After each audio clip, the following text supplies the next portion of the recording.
بسم اللہ الرحمن الرحیم، میں ہوں طاہر ڈینسا اور آپ دیکھ رہے ہیں HDTV۔ چارٹر آف اکانومی کی بات چیت اب آگے چلی ہے۔ چائنا نے بھی کچھ کہا ہے کہ ہم $4.5 بلین انویسٹ کریں گے آپ کا وہ بنانے میں، نیوکلیر پار 1200 میگا واٹ چشمہ میں، وہ پہلے بھی لگے ہوئے ہیں۔ اس کے علاوہ as we are talking, military leadership جو ہے وہ joint chief of staff committee chairman right now as we are talking he is in Beijing talking to his counterpart there, تو وہ بات چیت بھی ہو رہی ہے۔ تو کیا اب ویسٹ جو ہے وہاں پہ تجارت تو ہماری چلے گی، لیکن انٹرنلی گروتھ چائنا انویسٹ کرے گا، یہ کیا ماڈل ہے، کونسل کیا ہے، اس پہ ہم بات چیت کرتے ہیں۔ فار کلیئرٹیز آگے کیا ہونا ہے وہ ایک الگ بات ہے، but for the sake of clarity ہمارے ساتھ موجود ہیں ڈاکٹر عابد کریم سلیری۔ تھوڑا سا بتائیں اس کے اوپر، پھر اور بات کرتے ہیں اس پہ۔ دیکھیے طاہر، پلان جو ہوتے ہیں وہ اتنے ہی ریلائبل اور پریکٹیکیبل ہوتے ہیں جتنا ان پہ امپلیمنٹیشن کا میکینزم۔ ہم نے 2018 سے آنورڈ دیکھا، سعودی قیادت یہاں پہ آئی، ملیشین قیادت آئی، ہم نے ٹرکی کے ساتھ فارن ڈائریکٹ انویسٹمنٹ کی بات ہوئی، UAE کے ساتھ ہوئی، چائنا کے ساتھ ہوئی، اور بلینز آف ڈالرز کی اس وقت لگ رہا تھا اپیرنٹلی 18-19 میں کہ انویسٹمنٹ جو ہے وہ پاکستان میں آ رہی ہوگی، جو کہ مختلف وجوہات کی بنا پہ نہیں آ پائی۔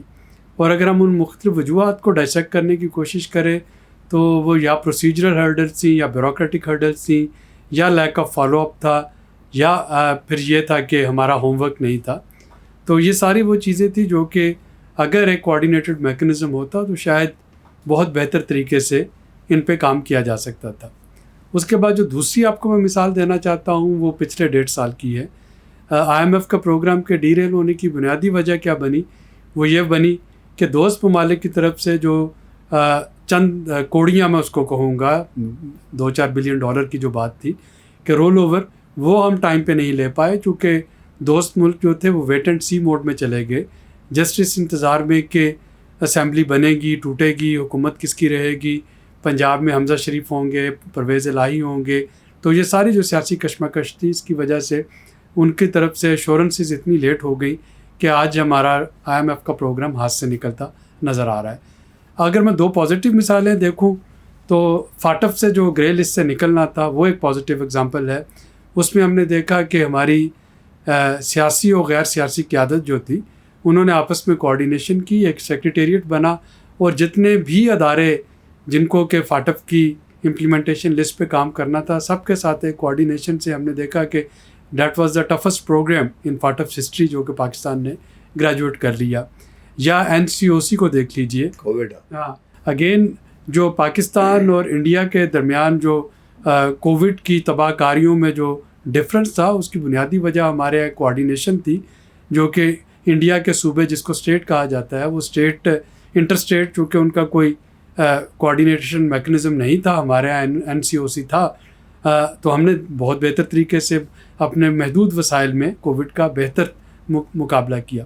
تو اب اگر ہم کل کی نوٹیفیکیشن کی طرف آتے ہیں تو اس پہ یہ تو ابھی بات کی بات ہے کہ 2030-2035 تک کیا ہوگا، کتنے $1 بلین کی سرمایہ کاری آتی، لیکن یہ جو میکینزم پرپوز ہوا ہے، یہ جو ایک فیسیلیٹیشن کونسل ہے، یہ بہت امپورٹنٹ میکینزم ہے۔ یہ وہی میکینزم ہے جس کی طرف میں آپ کے پروگرام میں بھی اور اپنی تحریروں میں بھی ذکر کرتا رہا ہوں۔ ایک ہم نے پروگرام بھی کیا اس پہ، اکنامک سیکورٹی کونسل کا ہونا، اور میرا اس میں موقف یہی رہا ہے کہ اگر ہم چاہتے ہیں کہ پاکستان میں ایک پالیسی تسلسل رہے، ایک پالیسی کنٹینیوٹی رہے، کہ کسی قسم کی کوئی انسرٹینٹی کا فیکٹر نہ ہو، تو اس میں پھر سیاسی اور غیر سیاسی قیادت کو ایک پلیٹ فارم پہ مل کے بیٹھنا ہوگا معیشت کے لیے، اس کا آپ جو بھی نام رکھ لیں۔ اور آئی ایم گلیڈ کہ ہماری جو اسپرٹ تھی ریکمنڈیشن کی وہ مجھے یہاں پوری ہوتی ہوئی نظر آ رہی ہے اس فیسیلیٹیشن کونسل میں، جس میں وزیر اعظم بھی ہیں، چاروں صوبوں کے وزرائے اعلیٰ۔ اس پہ عمل درآمد کتنا ہو سکتا ہے وہ ڈیسائیڈ نہیں کرے گا کہ یہ ہاؤ گڈ اٹ از۔ دیکھیے، یعنی یہ کونسل اگر بنتی ہے اور یہ واقعتاً اسرا سے فالو اپ کرتی ہے اس کی کوآرڈینیشن، جیسے کہ فیٹف میں ہوا یا NCOC میں ہوا، تو پھر کم از کم آپ کے جو مختلف MOUs ہیں وہ آپ دیکھیں گے کہ materialize they would start bringing fruit۔ فروشنی کا ہاں بالکل. کیونکہ جب وزیر اعظم جاتے ہیں یا صدر جاتے ہیں کہیں پہ تو وہ تو صرف ایک سمبولک سائننگ سرمنی ہوتی ہے لیکن ان کا آگے جو گرینولر ڈیٹیل میں جا کے اس پہ امپلیمنٹیشن پہ بات کرنا وہ ایک میکنزم چاہیے تھا. اور بورڈ آف انویسٹمنٹ انفارچونیٹلی اس طرح نہیں تھا, اس طرح سے نہیں کر پا رہا تھا. اس کو آپ نے سب سروینٹ بنا دیا منسٹری آف کامرس کے انڈر.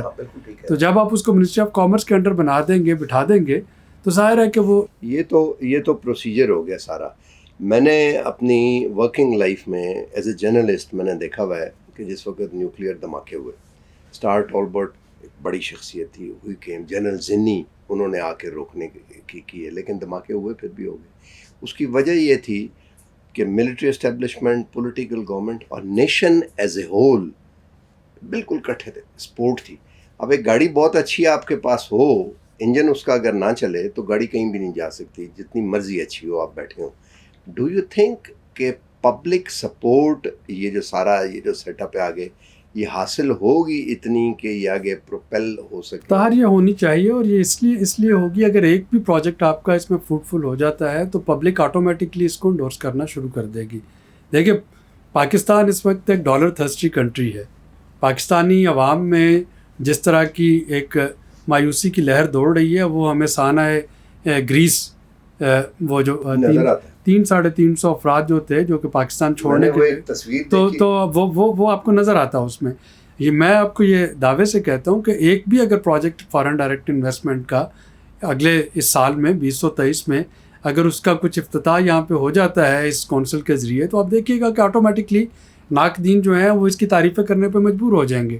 تو یہ اٹ ناؤ آل ڈپینڈس کہ کتنا اس کو مٹیریلائز کتنا کر پاتے ہیں. کیونکہ آپ کے پاس پھر اگر آپ کی بیوروکریٹک ہرڈلز اس ملک سے ختم ہوتی ہیں, سنگل ونڈو آپریشن پہ آ جاتے ہیں, 20 جگہ پہ جا کے آپ کو لائسنسز نہیں لینے پڑتے ہیں, جو فائل کو پہیے لگانے ہوتے ہیں وہ فائلوں کو پہیے لگانے کا سلسلہ بند ہو جاتا ہے, اور آپ کے پاس ایک گارنٹی آ جاتی ہے کہ سیاسی قیادت جو ہے اگر اس میں کوئی تبدیلی بھی آتی ہے, حکومتیں آتی جاتی ہیں, اس میں یہ ہے کہ ہم سارے فوکس سیم رہے گا.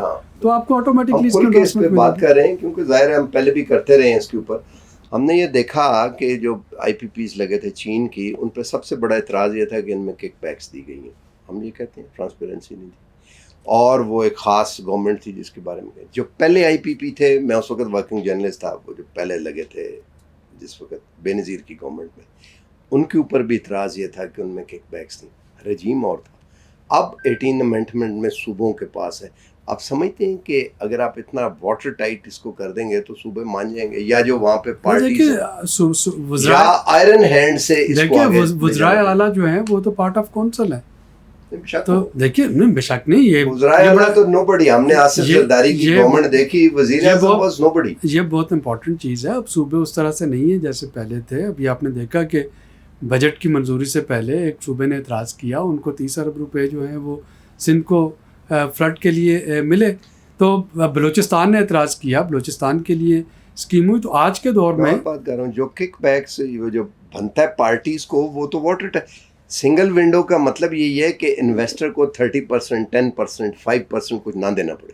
اگر آپ اسے واٹر ٹائٹ کر دیں گے, میرا خیال ہے دس از دا وے ٹو گو فارورڈ. اگر یہ آئرن ہینڈ سے آپ سمجھتے ہیں, دیکھیے اگر یہ ریزسٹنس اس وجہ سے آتی ہے کہ کسی کی کک بیک رکے گی, تو پھر ہمیں من حیث القوم اس ریزسٹنس کو ختم کرنا ہوگا.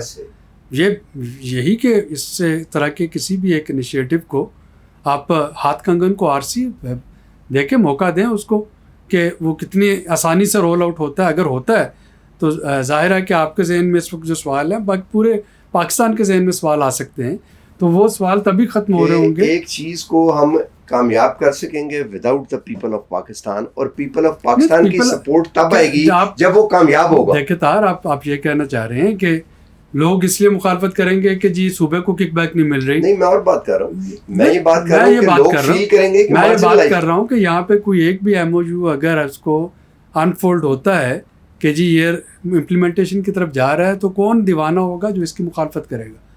آپ کے پاس ایم او یوز کا انبار لگا پڑا ہے, اسلام آباد ایک ڈھیر لگا ہوا ہے, ہر منسٹری میں 100 ایم او یوز پڑے ہیں.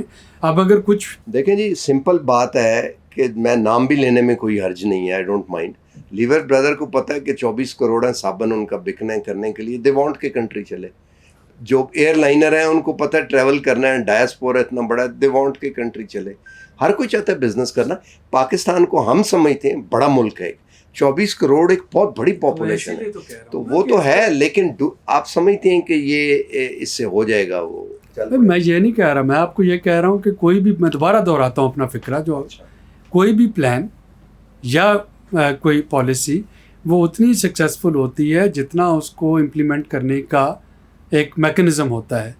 یہ میکانزم جو ہے یہ مجھے سکسیزفل ہوتا نظر آ رہا ہے, چونکہ اس پہ تمام سٹیک ہولڈرز آن بورڈ ہوں گے, اور یہ وہ چیز ہے جس کی ہم بار بار ایڈوکیسی کر رہے تھے کہ ایسا ہونا چاہیے. تو اگر ایک میکانزم سکسیزفل ہوتا ہے تو پھر کوئی وجہ نہیں کہ آپ کے پاس اتنی اچھی پالیسیز اور پلان جن کا انبار لگا پڑا ہے وہ نہ انفولڈ ہوں. تو لیٹ سی, اس کو ایک موقع دے کے دیکھتے ہیں. بالکل ٹھیک کہتے ہیں. دیکھیں یہ تو ایک پازیٹیو نوٹ ہے, لیٹ سی کہ اس کو جو وہ ایک ہائی آکٹین پبلک سپورٹ ہے وہ اس کے پیچھے اب کیسے گیدر ہوتی ہے, کیونکہ ظاہر ہے جو گڈی اڑانے والے ہیں پتنگ وہ ونڈ نے اڑانی ہوتی ہے, اس کے پیچھے ونڈ بیہائنڈ دا سیل اب کیسے آتی ہے, اس کے لیے پولیٹیکل میکانزم کس طرح ہوتا ہے, کیونکہ اب دیکھنا یہ ہے اس کے اوپر. So we should keep our fingers crossed. اور پاکستان میں رہنے والوں کے لیے پاکستان کا دوبارہ سے کھڑے ہو جانے سے بہتر اور کوئی آپشن ہو نہیں سکتا. آج تک کے لیے اتنے, ملتے ہیں اگلے پروگرام میں. اللہ حافظ.